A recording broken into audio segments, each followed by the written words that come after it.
You pull up to the gas station, watch the numbers climb on the pump, and feel that familiar wince. Somewhere in the back of your mind, a thought surfaces. This stuff is running out. Someday soon, the world just won't have any left. That thought has been repeated so many times by so many people for so many decades that it feels like settled fact. But the real answer is stranger than a simple countdown to empty. To understand why, you have to go back further than you'd expect. Not decades, not centuries, millions of years. Start at the beginning, because the story of oil doesn't start with drilling rigs or pipelines. It starts with something almost impossibly small. Picture an ancient ocean, somewhere between 50 and 350 million years ago, teeming with microscopic plankton and algae. These organisms lived, died, and sank to the seafloor in almost unimaginable numbers, generation after generation, for millions of years. Under normal conditions, dead organic material simply decomposes, recycled back into the environment. But in certain ancient seas, the seafloor was low in oxygen. That single detail changes everything. Without enough oxygen, bacteria couldn't fully break the material down. Instead, it built up in thick, undisturbed layers, mixing with mud and silt on the ocean floor. Over time, those layers were buried under more sediment. And more. And more. The weight above pressed down, layer after layer, for millions of years, until that ancient organic material sat trapped thousands of feet below the surface, compressed under immense heat and pressure. This is where the real transformation happens, and it's slower than almost anything you can picture. As temperature and pressure increase with depth, the organic material undergoes a chemical transformation, slowly converting into a waxy substance called kerogen. Keep going deeper, into what geologists call the oil window, roughly between 2 and 4 kilometers underground, and kerogen begins breaking down further, at just the right temperature, into liquid hydrocarbons. Too shallow, and the process never finishes. Too deep, and the heat is so intense it produces natural gas instead. The chemist Alfred Trebes, working in the 1930s, made a discovery that helped confirm this entire story. He found molecules in crude oil called porphyrins, chemical structures nearly identical to chlorophyll, the pigment inside plants. Their presence was a kind of chemical fingerprint, direct evidence that oil originated from ancient living organisms, not some purely mineral process. Once formed, the oil doesn't just stay put. Being less dense than the surrounding rock and water, it slowly migrates upward through porous layers, sometimes traveling for miles, until it either reaches the surface and evaporates away, or gets trapped beneath a layer of impermeable rock. That trap is what geologists spend careers searching for, because it's the difference between oil scattered uselessly through rock and oil concentrated enough to extract. So by the time a drill breaks through into a reservoir, you're not tapping into something recent.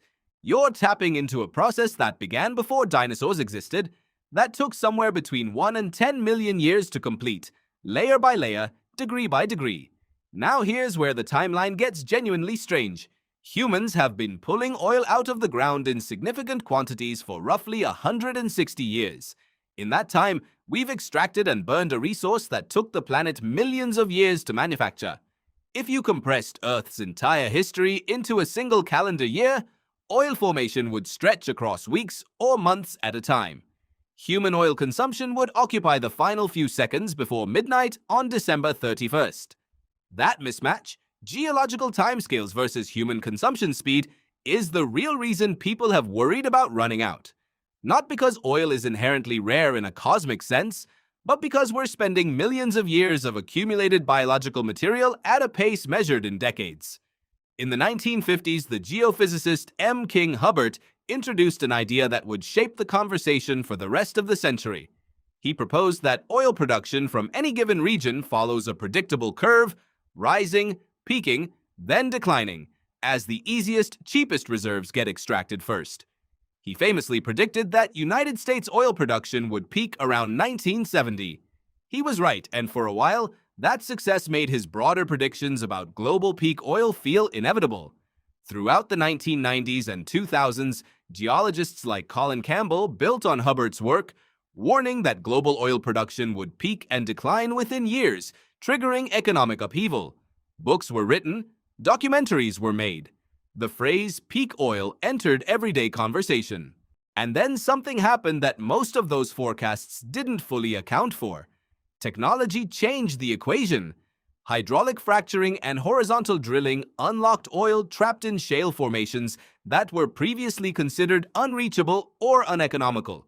Deepwater drilling technology opened reserves miles beneath the ocean floor that earlier geologists couldn't have extracted even if they'd known they existed. Enhanced recovery techniques let companies pull oil out of aging fields that were once written off as depleted. The result is almost paradoxical. Proven global oil reserves, the amount considered technically and economically recoverable, have actually increased over the past several decades, even as the world has continued consuming oil at record levels. Not because more oil is forming, since that process is far too slow to matter on human timescales, but because humans keep getting better at finding and extracting what was already there, just previously out of reach.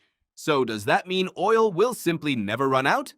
Not exactly, and this is the part that should genuinely reshape how you think about the whole question. Oil is, without question, a finite resource. The planet is not manufacturing meaningful new quantities on any timescale that matters to civilization. In that strict sense, yes, there is a hard limit somewhere out there. But the more useful, more accurate way to think about it isn't a countdown to empty, it's a countdown to expensive. Long before the literal last barrel gets pumped from underground, extraction becomes progressively harder, deeper, more energy-intensive, and more costly, both financially and environmentally. Oil doesn't disappear all at once. It becomes gradually less economical to chase, one increasingly difficult reservoir at a time. And here's the twist that catches most people off guard. Many energy analysts now believe the more pressing constraint isn't geological at all. It's economic and technological, driven from the opposite direction.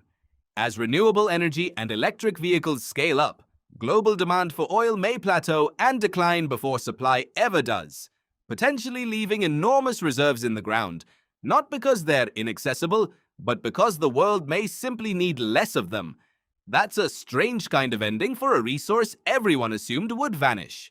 Not a dramatic depletion, but a quiet decline in demand, arriving from a direction almost nobody was originally worried about. So the next time you're standing at the pump watching the numbers climb, remember what you're actually looking at. Not a countdown timer racing towards zero.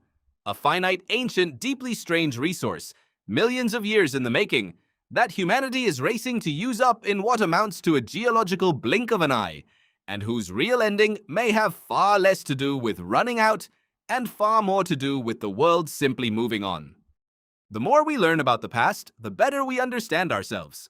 If this video sparked your curiosity, don't forget to like, subscribe, and follow Phoenix Primeval for more fascinating stories from history, science, and human evolution.